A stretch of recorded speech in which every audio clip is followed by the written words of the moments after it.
આપનું સ્વાગત કરું છું. આપણે આજે વાત કરીશું ધોરણ 6 ની અંદર પ્રકરણ પહેલું પાઠ પહેલાની અંદર ચાલો ઇતિહાસ જાણીએ. તમે બધા ધોરણ 5 માં આસપાસનો વિષય ભણીને આવી રહ્યા છો, તો હવે એને લગતો વિષય સમાજ એટલે કે એની અંદર પણ જો વાત કરવામાં આવે તો ઇતિહાસ આ એક રસપ્રદ વિષય છે, એટલે કે જેની અંદર આપણને ખૂબ મજા આવે. હવે વાત કરું તો ઇતિહાસ છે. હવે વાર્તા સાંભળવી કોને ન ગમે? આપણે બધાને વાર્તા સાંભળવી ગમે જ છે. તો એ વાર્તા છે શું? કાં તો કોઈનો ઇતિહાસ છે તો કોઈ વ્યક્તિએ બનાવેલી છે. માનો કે તમે કોઈ રાજાની વાર્તા સાંભળો છો, તો આ વાર્તા ભૂતકાળમાં કોઈ રાજા થઈ ગયો છે એની વાર્તા સાંભળો છો. અથવા તો કોઈ વાર્તા તમને માનો તમારા દાદી કરે છે, અથવા તો તમારા પપ્પા કરે છે કે મમ્મી કરે છે, કોઈ પણ તમારા વાલી કરે છે, ફ્રેન્ડ કરે છે, કોઈ પણ, તો એ તમને વાર્તા કરે છે. હવે એને બીજા કોઈ વાર્તા કરી છે, તો એ દાદા એના સમયમાં બીજા કોઈ એને વાર્તા કરી છે, તો એ પણ ભૂતકાળ. તો જો ઇતિહાસ જોઈએ એટલે કે ભૂતકાળ. એક શબ્દમાં ઇતિહાસ એટલે શું આપણે જાણવું હોય તો ભૂતકાળ. ભૂતકાળની અંદર જે કઈ ઘટનાઓ બની આ બધી ઘટનાઓ એટલે ઇતિહાસ. માનો કે આપણા દેશમાં શરૂઆતમાં રાજાનું શાસન હતું, તો એ ભૂતકાળમાં હતું, તો એ બધા ઇતિહાસ થઈ ગયા. આપણે ખ્યાલ છે મહારાણા પ્રતાપ, પૃથ્વીરાજ ચૌહાણ, આવા બધા જે શાસકો છે એ શાસકો ભૂતકાળમાં થઈ ગયા. શિવાજી, બરાબર. તો આ બધા શાસકો એની આપણે શાસનની એમની વાતો સાંભળીએ છીએ, તો એ શું છે? ભૂતકાળમાં થઈ ગયો, ઇતિહાસ છે. તો આપણે ઇતિહાસ એટલા માટે જાણવું જોઈએ કે ભૂતકાળની બાબતો છે એને આપણને માહિતી મળે, ખ્યાલ આવે. હવે પાછું એ એમ જ સમજી લેવાનું કે ઇતિહાસ એટલે ભૂતકાળ, તો આપણે ભૂતકાળને શું કરવું? ઘણા મનમાં એવો પ્રશ્ન આવે કે ઇતિહાસ એટલે ભૂતકાળ થઈ ગયો, તો આપણે તો અત્યારે વર્તમાનમાં જોઈએ છે, તો ભૂતકાળને યાદ કરીને શું કરવું? નહીં. એ ઇતિહાસ એટલે ભૂતકાળ. હવે માનો વિશ્વયુદ્ધ, આપણે ઉદાહરણ તરીકે સમજીએ, બરાબર. તો વિશ્વયુદ્ધ છે, બે વિશ્વયુદ્ધ છે, આપણે ખ્યાલ છે. તો આવા વિશ્વયુદ્ધ ફરીવાર વર્તમાનમાં કે ભવિષ્યમાં ન થાય તેના માટે ઇતિહાસ જાણવો જરૂરી છે. કારણ કે જે વિશ્વયુદ્ધ થયા તો એ શા માટે વિશ્વયુદ્ધ થયા, કયા દેશની ભૂલ હતી, અથવા તો કઈ એવી ભૂલો હતી જેના કારણે વિશ્વયુદ્ધ સર્જાયા હતા. હવે ફરીવાર વર્તમાનમાં કે ભવિષ્યમાં એવી ભૂલ ન થાય તેના માટે આપણે એની માહિતી હોવી જોઈએ. હવે એ માહિતી આપણે ક્યાંથી મળે? તો કે ઇતિહાસમાંથી મળે, કારણ કે એ તો ભૂતકાળ થઈ ગયું.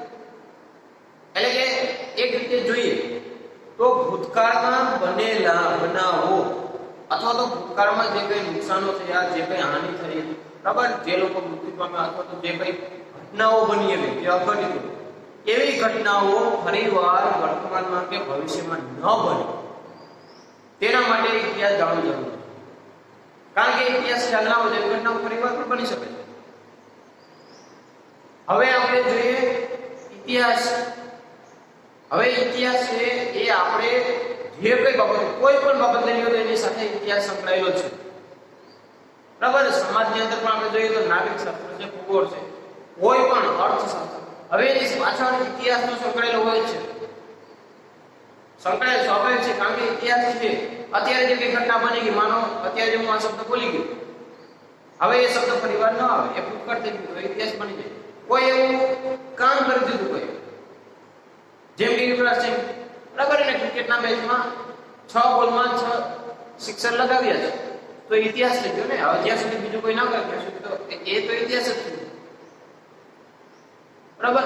તો જે ઘટના બની જાય, જે રેકોર્ડ બને, એ બધી ઘટનાઓ એટલે ઇતિહાસ બને. હવે આપણે ઇતિહાસ શા માટે જાણવો જોઈએ? તો જે ભૂતકાળની જે કઈ બાબતો છે એ સમયના લોકો છે. હવે અત્યારે આપણે જે કઈ ટેકનોલોજીનો ઉપયોગ કરીએ છીએ, બરાબર, તમે બધા જે અત્યારે ઓનલાઈન શિક્ષણ મેળવી રહ્યા છો, આ શિક્ષણ છે એની શરૂઆત ક્યારથી થઈ? અથવા તો ઓનલાઈન શિક્ષણ, માનો અત્યારે ઓનલાઈન શિક્ષણ ન હોત તો તમે કેવી રીતે શિક્ષણ મેળવત? અથવા તો ભૂતકાળમાં લોકો છે કેવી રીતે શિક્ષણ મેળવતા હશે? જ્યારે શિક્ષણની શરૂઆત નહીં થઈ હોય ત્યારે લોકો કેવી રીતે જીવન જીવતા હશે? આપણે જે બધી સગવડતાઓનો ઉપયોગ કરીએ છીએ જેમ કે ઇલેક્ટ્રિસિટી, બરાબર? તો ભૂતકાળમાં ઇલેક્ટ્રિસિટી નહીં હોય તો લોકો કેવી રીતે જીવતા હશે? આપણે પાકા મકાનમાં રહીએ છીએ તો પાકા મકાન નહીં હોય ત્યારે લોકો કેવી રીતે જીવતા હશે? આપણે વાહન વ્યવહારનો ઉપયોગ કરીએ છીએ, વાહન વ્યવહાર નહીં હોય ત્યારે લોકો પોતાનું જીવન કેવી રીતે જીવતા હશે? બરાબર? પાકા રસ્તાઓનો ઉપયોગ કરીએ છીએ અત્યારે, તમે બધા જે સોશિયલ મીડિયાનો ઉપયોગ કરો છો, તો ભૂતકાળમાં એ કઈ નહીં હોય તો એ સમય દરમિયાન લોકો છે કેવી રીતે જીવન જીવતા હશે? આ થઈને વિચારવા જેવી બાબત, કારણ કે આપણે ખ્યાલ જ નથી. આપણે અત્યારે વર્તમાનમાં જીવીએ છીએ, અમુક ટેકનોલોજીનો ઉપયોગ કરીએ છીએ જેની શોધ આપણા જન્મ પહેલા જ થઈ ગઈ, તો આપણે ખ્યાલ જ નથી કે એની પહેલા લોકોનું જીવન કેવું. હવે આપણે એમ થાય કે એ જાણવું હોય તો બસ એ જાણવું હોય તો જ ઇતિહાસની જરૂર છે, કારણ કે એ જાણવું હોય તો એ ક્યાંથી મળે? આપણે ઇતિહાસ કોઈ લેખકે લખ્યું હોય, બરાબર? કોઈ મેગેઝિનમાં હોય, કોઈ ન્યૂઝપેપરમાં હોય, તો એ આપણે જાણીએ. જૂના ન્યૂઝપેપર અથવા તો જૂની કિતાબો છે, જૂના પુસ્તકો છે, એ વાંચીએ તો જ આપણે ખ્યાલ આવે એ સમય દરમિયાન લોકોનું જીવન કેવું હતું. હવે આવું બધું જાણવું હોય તો ઇતિહાસ જાણવો જરૂરી છે. ઇતિહાસને સમજવો પડે આપણે. તમે કોઈ પણ માનવ બહાર વટ્યા છે, બરાબર? જે ઝવેરચંદ મેઘાણી છે એમની બુક સૌરાષ્ટ્રની રસ્તા અથવા તો સૌરાષ્ટ્રના બારવટિયા, આ બધું તમારે તેમાંથી મળે એની માહિતી. હવે આપણે એના વિશે જાણવું તો બુક વાંચવી પડે. હવે એ બુક ઝવેરચંદ મેઘાણી એના સમયમાં લખેલી છે, તો એ સમયનો ઇતિહાસ છે, એમાં બધું લખેલું છે, તો આપણે એને જાણવું હોય તો એ બુક વાંચવી પડે. એટલા માટે આપણે ભૂતકાળની બાબતો જાણવી હોય તો ઇતિહાસની જરૂર પડે. આપણે વર્તમાનમાં શાંતિથી જીવન જીવવું હોય, વર્તમાનમાં અમુક વસ્તુનો ઉપયોગ કરવો હોય, અથવા તો વર્તમાનમાં અમુક ભૂલો ન થાય તેના માટે પણ ઇતિહાસ જરૂરી છે. ભવિષ્યમાં પણ એવું ન થાય તેના માટે પણ ઇતિહાસ જરૂરી છે. આમ ઇતિહાસ એ આપણા જીવનમાં ડગલે ને પગલે બધે સંકળાયેલો છે. હવે માનો કે આપણે બધા જે મોહેન્જો-દડો, હડપ્પા, બરાબર, સિંધુ સભ્યતા છે અથવા સિંધુ સંસ્કૃતિ છે, એ આજથી લગભગ 4,500 વર્ષ પહેલા, એટલે કે 4,500 વર્ષ પહેલા એ બધા લોકો ત્યાં રહેતા. હવે આપણે એના જીવન વિશે જાણવું હોય તો વળી તો એટલે ઇતિહાસ. આપણે એના જીવન વિશે જાણવું તો ઇતિહાસ, બરાબર? આપણે એના જીવન વિશે, એ લોકો છે ખોરાક કેવો ખાતા હતા, એના પહેરવેશ કેવા હતા, એના મકાનો કેવા હતા, એમની રહેણી કેવી હતી, એમના રીતિ રિવાજો કેવા હતા, એમની માન્યતાઓ કેવી હતી, એમના વલણો કેવા હતા, આ બધું જાણવું હોય તો ઇતિહાસ જાણવો પડે. તો આપણે સિંધુ સભ્યતાની કોઈ પુસ્તક છે અથવા તો એના વિશે કોઈ લખેલું હોય તો એ જાણવું પડે, તો જ આપણે ખ્યાલ આવે. હવે આ બધું આપણે કેમ ખ્યાલ આવે તો એની પાછળ પણ જોઈએ તો ઇતિહાસ જાણવાના સ્ત્રોતો, બરાબર? ઇતિહાસ જાણવાના સ્ત્રોતો, તો જે ઇતિહાસ જાણવાના જે સ્ત્રોતો છે એની અંદર આ બધા જે સ્ત્રોતો છે એના પહેલા છે આપણે એના વિશે ક્રમશઃ એક પછી એક સમજીએ, બરાબર? કારણ કે આ બધા સ્ત્રોતો અને એ બધી માહિતી, એ બધા સાધનો એવા છે કે જેના દ્વારા જ આપણને ખ્યાલ આવે કે ઇતિહાસમાં લોકો છે કેવું જીવન જીવતા હતા. કારણ કે કોઈ પણ આપણે જે વસ્તુ હોય તો એ જાણવું હોય તો એ સમયની માહિતી હોય એ આપણે મેળવવી પડે. હવે આપણે જોઈએ ઇતિહાસ જાણવાના જે સ્ત્રોતો છે એની અંદર વાત કરીએ તો પહેલા જોઈએ તો તાળપત્રો અને ભોજપત્રો. હવે જે તાળપત્રો અને ભોજપત્રો છે એના પરથી આપણે ખ્યાલ આવે કે એ કોને લખ્યા છે, એ સમય દરમિયાન રાજા છે તેનું જીવન કેવું હતું, પ્રજાનું જીવન કેવું હતું, કઈ ભાષામાં લખતા, એ લોકો ખોરાકમાં શું ખાતા, એના કેવા કેવા નિયમો હતા, કેવી કેવી માન્યતાઓ હતી, આ બધું આપણે જાણવું હોય તો એ સમયના જે તાળપત્રો અને ભોજપત્રો છે એમાં હવે આપણે જોઈએ તો તાળપત્રો એટલે શું? તો જે તાળ નામનું વૃક્ષ આવે છે, બરાબર? આપણે બધા સાદી ભાષામાં જેને તાળી કહીએ છીએ, તો જે તાળ નામનું વૃક્ષ છે એમના પર્ણો એટલે કે એમના પાન કાંત ઉપર જે લખાણ લખવામાં આવે એવા હસ્તપ્રત એટલે કે જે હાથેથી લખેલું હોય એવા હસ્તપ્રતને તાડપત્ર કહેવામાં આવે. તાડ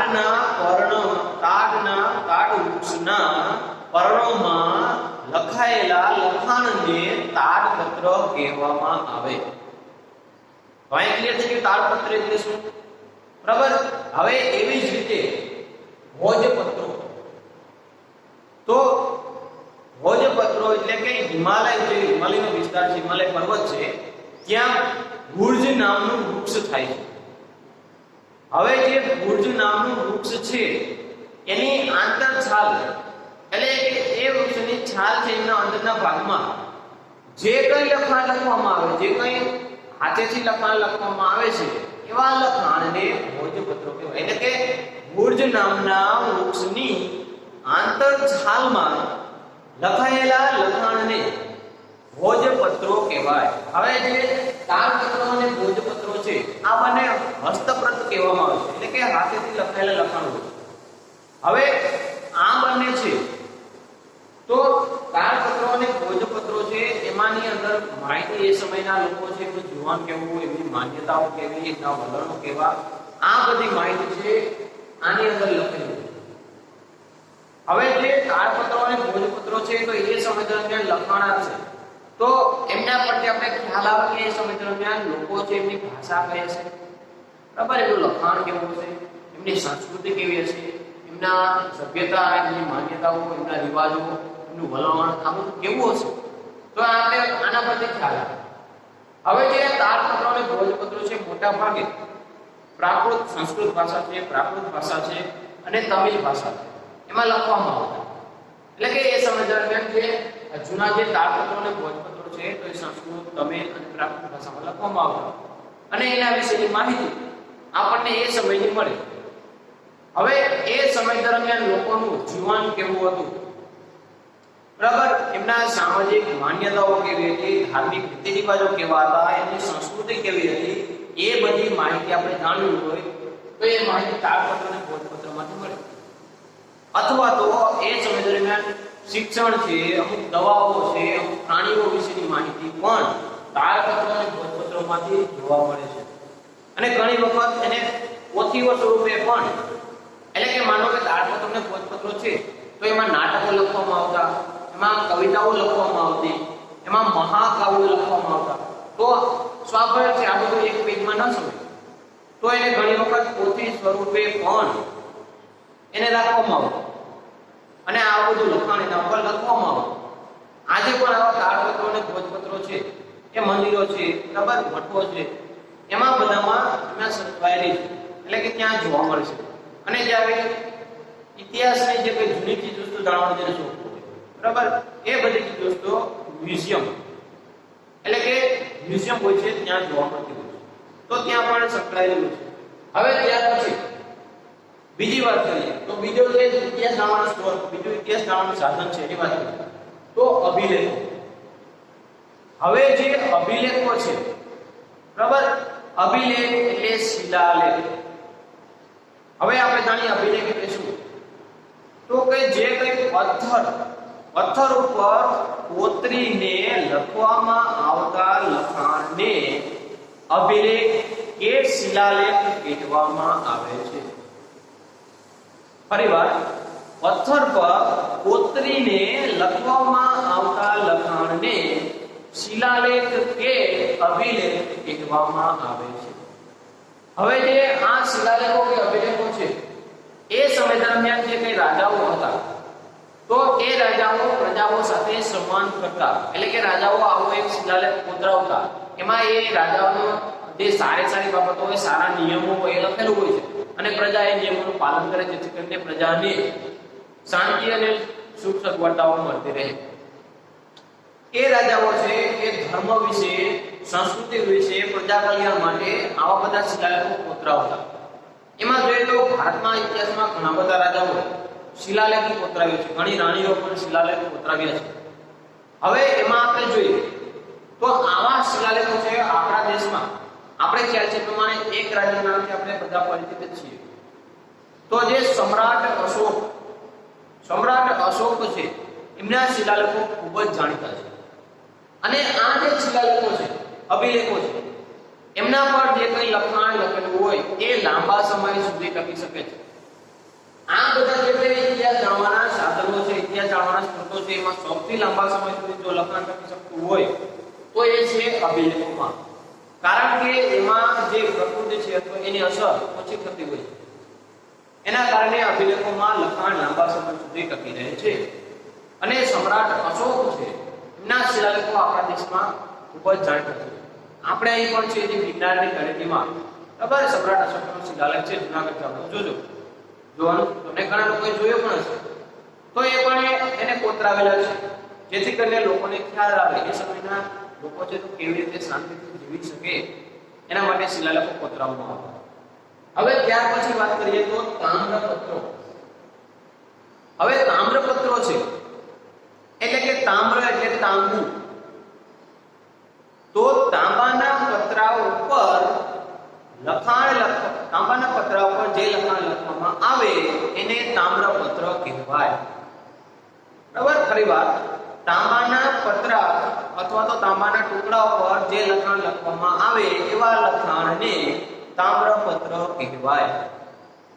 હવે તામ્રપત્ર છે એ પણ ભોજપત્ર, તાડપત્ર અને અભિલેખોની જેમ એ સમય દરમિયાન રાજા રજવાડો હતા તો રાજાઓ હતા તો એમના જે રાજાઓ છે એમની વીરકથાઓ બરાબર એમના દાનની માહિતી આવા તામ્રપત્રમાં લખીને રાખતા.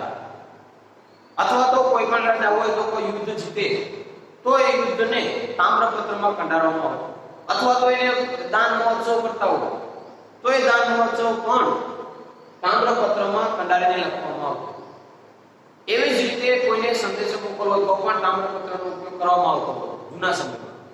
હવે તામ્રપત્ર છે એમાં જ જેવી રીતે આ બંને અભિલેખો, ભોજપત્રો, તાડપત્રો એ બધાનો જે રીતે લોકોને કલ્યાણ માટે કાર્ય કરવામાં આવતા એવી જ રીતે તામ્રપત્રનો પણ ઉપયોગ કરવામાં આવતો. એમાં જે તે રાજા હોય તો એના નામ, એનો ધર્મ, બરાબર એમની વિજય યાત્રાઓ, એમની દાનની માહિતીઓ, આવું બધું જે છે એ બધું તામ્રપત્રમાં જોવા મળે છે. હવે આપણા ગુજરાતમાં પણ ઘણા બધા તામ્રપત્રો મળી આવ્યા છે. ઘણા બધા તામ્રપત્રો સચવાયેલા છે. એની વાત કરીએ આપણે તો જે પાટણમાં હેમચંદ્રાચાર્ય લાઇબ્રેરી છે બરાબર ત્યાં જોવા મળે છે. ત્યારબાદ અમદાવાદમાં જે ઇન્સ્ટિટ્યૂટ ઓફ ઇન્ડોલોજી જે નવરંગપુરામાં આવેલી છે ત્યાં પણ સચવાયેલા છે. ત્યાર પછી જે સંશોધન વિદ્યાભવન અમદાવાદમાં ત્યાં આવેલા છે. ખોબા છે ગાંધીનગર ખાતે ત્યાં પણ આવેલા છે. તો જેના આરાધના કેન્દ્ર છે ત્યાં આવા બધા તામ્રપત્ર છે અત્યારે પણ સચવાયેલા છે અને મ્યુઝિયમમાં પણ હોય છે. આપણે એને જોઈ જ શકીએ છીએ. બરાબર? હવે ત્યાર પછી વાત કરીએ તો સિક્કાઓ પણ એક ઇતિહાસનો એક ભાગ છે. આપણે ખ્યાલ છે અત્યારે જે આપણે રૂપિયાનો સિક્કો જોઈએ છે બરાબર એ રૂપિયાના સિક્કામાં તમને આવું નિશાન જોવા મળે છે. બરાબર? એટલે કે થમ્સ અપ નું નિશાન મળે છે. એક રૂપિયો. એની પહેલા ₹1 સિક્કો હતો એમાં કેવું બરાબર એ રૂપિયાના સિક્કાની અંદર ઘઉં છે બરાબર એમની જે લોરીઓ આવે છે લોરીઓ એ ઘઉં છે એના ચિહ્નો હતા. એની પહેલાનો રૂપિયાનો સિક્કો કેવો હતો બરાબર એ તમારે રિપ્લે આપવાનો છે કે એની પહેલાનો ઘઉંનો સિક્કો જે રૂપિયાનો સિક્કો હતો એ કેવો હતો, એમાં એનો આકાર કેવો હતો. જો શક્ય હોય તો ફોટો પાડી પણ મોકલી શકો. બરાબર? હવે એવી રીતે સિક્કાઓ છે તો એ ઇતિહાસના સિક્કાઓ છે. ત્યાં આપણે અત્યારે અંગ્રેજ છાપના સિક્કાઓ જોઈએ છે ઇતિહાસ, રાણી છાપના સિક્કાઓ જોઈએ છે ઇતિહાસ. એવી રીતે આ સિક્કાઓ છે પણ એના દ્વારા પણ ઇતિહાસ જાણી શકાય.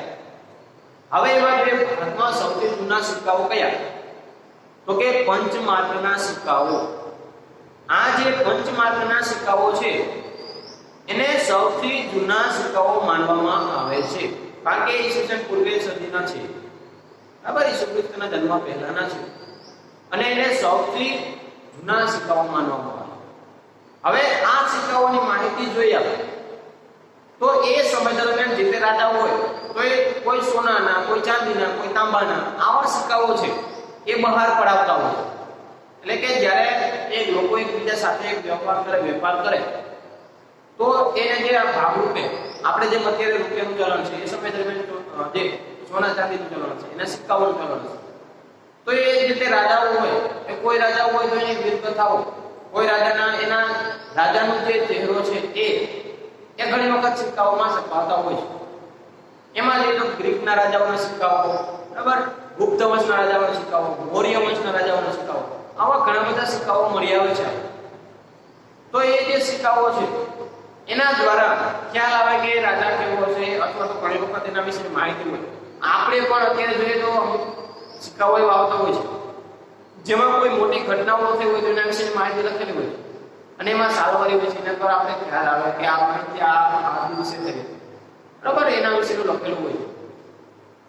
તો જે પંચમાર્કના સિક્કાઓ છે એને બનાવવા માટે એવા દીવાઓ બનાવવામાં આવે, અને જે ધાતુનો ટુકડો હોય એને ઉછાવવા માટે એવા દીવા બનાવવામાં આવે, અને ઉપરથી પ્રેશર કરવામાં આવે, જેથી કરીને જે ધાતુ હોય એ ઓગાળેલી હોય છે, પરિણામે એવો આકાર જેવું દીવું હોય એવો આકાર ધારણ કરી દે. એના કારણે એવો સિક્કામાં એવી છાપ ઉપસી આવે છે. તો આ જે સિક્કાઓની ખાસિયત, બરાબર. અને સિક્કાઓ દ્વારા પણ આપણે ઇતિહાસ, આના સિવાય પણ ઇતિહાસ જાણી શકાય. જે તે જૂની માહિતી મળે, માનો કોઈ પણ જૂનું મળે તો એના દ્વારા આપણે ખ્યાલ આવે કે ઇતિહાસ, એ સમયનો ઇતિહાસ કેવો હશે. પુરાતત્વ શાસ્ત્રીઓ હોય એ ખોદકામ કરતા હોય છે તો એને મળતું હોય છે.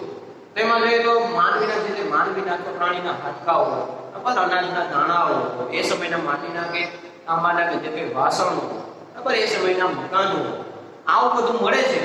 તો એના પરથી ખ્યાલ આવે કે એ સમય લોકો કઈ ચીજ વસ્તુનો ઉપયોગ કરતા હતા, કઈ ચીજ વસ્તુથી પરિચિત હતા. તો હવે આપણે જોઈએ તો આવું બધું માહિતી છે આપણે ઇતિહાસને, આવા બધા જે તાળપત્રો, ભોજપત્રો, અભિલેખો, તામ્રપત્રો આપણી પાસે, અથવા તો એ માહિતી સંકલન કરી એટલું કોણ કરે છે? તો આવી બધી માહિતી છે એ ઇતિહાસકારો છે એકઠી કરતા હોય છે.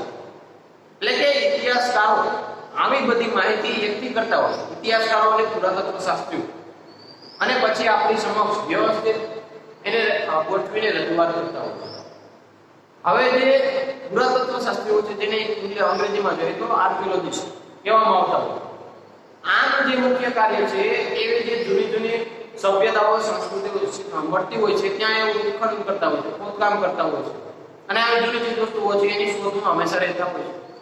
હવે આ જે વસ્તુઓ મળે તો ઘણી વખત એને અનાજ મળતું હોય છે, ઘઉં, ચોખાના દાણા, મકાનો, રમકડાઓ, માનવી પ્રાણીના હાડકાઓ, ઓજારો એટલે કે હથિયારો, આવી બધી માહિતી મળે.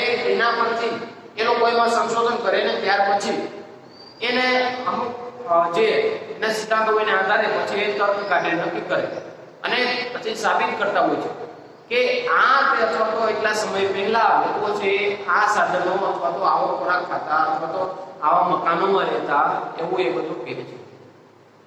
હવે માનવી છે હંમેશા ભ્રમણ કરવાનો શોખીન હોય છે, બરાબર. આપણે પણ પ્રવાસ કરવો ગમે, પ્રવાસ કોને ન ગમે, બરાબર, પ્રવાસ તો બધાને ગમવાનું છે. તો માનવી પહેલેથી પ્રવાસ માટે પોતે પ્રવાસ બધાને ખૂબ મજા આવે. તો પહેલાના સમયમાં પણ આવા જે પ્રવાસીઓ છે એવા એક દેશથી બીજા દેશમાં પ્રવાસ કરવા માટે જતા, અથવા તો પુરાતત્વ શાસ્ત્રીઓ હોય એ પણ જતા હોય છે. તો આપણા દેશમાં પણ પહેલાના સમયમાં ઘણા બધા વિદેશી મુસાફરો ભારતમાં આવ્યા, અને ભારત વિશેની માહિતી એ બધાએ એના પુસ્તકોમાં લખી. એના પરથી આપણે ખ્યાલ આવે કે એ સમય પણ રાજાઓ રજવાડો છે તો એનું શાસનના નિયમો, માન્યતાઓ, ધોરણો, એનું ચલણ, બરાબર, કેવું હશે. તો એવા જે વિદેશી મુસાફરો છે એની વાત કરવામાં આવે તો પ્લિની, પછી મેગેસ્થનીસ, હાહિયાન, યુએન સ્વાંગ, આવા બધા જે મુસાફરો છે એ ભારતમાં આવ્યા, અને એને પોતાના જે પુસ્તકો છે એમાં લખ્યું, એ સમયનો ઇતિહાસ લખ્યો. હવે ત્યાર પછી જે પુરાતત્વ શાસ્ત્રીઓ હોય એ જે ઉત્ખનન કર્યું અને એમાં એને જે શોધો મળી, આજથી લગભગ 4500 વર્ષ પહેલા જે સિંધુ નદી છે એના કિનારે સિંધુ સભ્યતા, સિંધુ સંસ્કૃતિ, એમના અવશેષો મળ્યા છે. અને એના પછી આપણે ખ્યાલ આવે કે આજથી લગભગ 4500 વર્ષ પહેલા લોકો ત્યાં છે એનું જીવન હતું, આવી રીતે જીવન જીવતા હતા, બરાબર. એની જે સભ્યતાઓ છે, હવે તો એ સભ્યતાનો એક મૂળ પણ આવ્યું છે, મોહેંજો-દડો, બરાબર. મૂવી જોઈને તો આપણે ખ્યાલ આવે એ સમય દરમિયાન લોકો છે જીવન કેવી રીતે જીવતા હતા અથવા તો કેવી રીતે વસ્તુઓ છે એ લોકો એનાથી પરિચિત અમુક નહોતા, અમુક હતા, કઈ કઈ વસ્તુનો ઉપયોગ કરતા હતા, આવી બધી બાબતો મૂવી દ્વારા જોવા મળે છે. તો મિત્રો એ મૂવી ખાસ જોજો.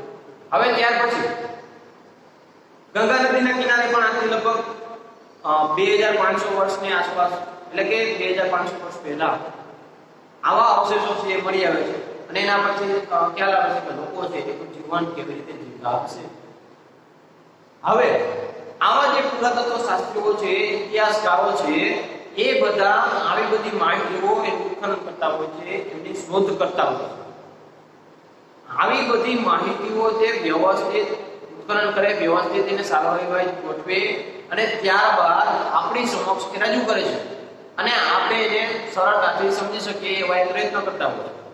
એટલે કે ઇતિહાસકારો અને જે પુરાતત્વ શાસ્ત્રીઓ છે એ આપણી સમક્ષ ભૂતકાળનો જે ઇતિહાસ છે એને આજે પણ વર્તમાનમાં પણ એને જીવંત રાખે છે. આપણે આજે પણ એને સમજી શકીએ છીએ કે એ સમય દરમિયાન લોકોનું જીવન કેવું હશે, કેવી રીતે પોતાનું જીવન જીવતા હશે. એ જાણવું હોય તો ઇતિહાસ જાણવો પડે. હવે એક મહત્વની બાબત, ઇતિહાસ પાઠ. આપણા દેશનું નામ એ પણ ઇતિહાસ જ છે. આપણે આપણા દેશને આપણે ભારત કે ઇન્ડિયા તરીકે ઓળખીએ છીએ, બરાબર. તો એ જાણવું હોય તો માનો કે આપણા દેશનું નામ ભારત કેવી રીતે પડ્યું છે, આપણા દેશનું નામ ઇન્ડિયા કેવી રીતે પડ્યું છે, અથવા તો આપણા દેશને પ્રાચીન સમયમાં હિન્દુ એથી થોડાક સમય બાદ હિન્દુ કહેવામાં આવતું, હિન્દુસ્તાન કહેવામાં આવતું, તો એ કેવી રીતે પડ્યું છે. તો આપણા દેશનું નામ, બરાબર, આપણે આપણા દેશને ભારત કે ઇન્ડિયા તરીકે ઓળખીએ છીએ. તો જે ઇન્ડિયા શબ્દ એ પ્રાચીન સમયમાં જે ઇન્ડસ, ઇન્ડિયા શબ્દ છે તે ઇન્ડસ પરથી ઉતરી આવ્યો છે. હવે જે ઇન્ડસનો એનો મતલબ સંસ્કૃત ભાષામાં જોઈએ તો સિંધુ એવો થાય છે.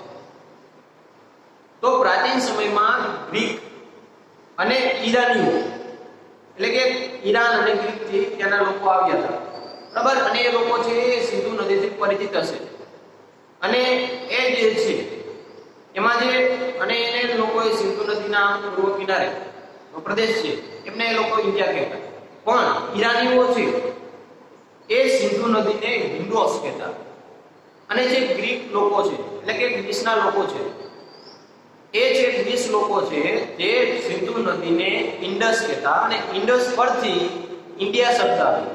એટલે કે સિંધુ નદીના પૂર્વ ભાગમાં જે કોઈ લોકો વસવાટ કરે છે, જે કોઈ પ્રદેશ છે એને ઇન્ડિયા તરીકે ઓળખવામાં આવે છે. હવે બીજું રહ્યું ભારત. તો આપણા દેશનું નામ ભારત કેમ પડ્યું? તો ઋગ્વેદ અનુસાર આપણા દેશમાં ભરત નામનો માનવ સમૂહ આવીને વસવાટ કરવા લાગ્યો. એના ઉપરથી આપણા દેશનું નામ ભારત પડ્યું, બરાબર. પણ પ્રાચીન સમયમાં જોવામાં આવે તો ભરત નામના રાજા પરથી પણ ભારત નામનો જે ભારત નામ પડ્યું એવું પણ માનવામાં આવે છે. હવે રહ્યું ત્રીજું હિન્દુસ્તાન. હિન્દુસ્તાન છે તમારે મને કહેવાનું છે કે આપણા દેશનું નામ હિન્દુસ્તાન કેવી રીતે પડ્યું એ તમારે જાણવાનું છે અને પછી મને રિપ્લાય આપવાનો છે. મને કહેવાનું છે કે આપણા દેશનું નામ હિન્દુસ્તાન કેવી રીતે પડ્યું.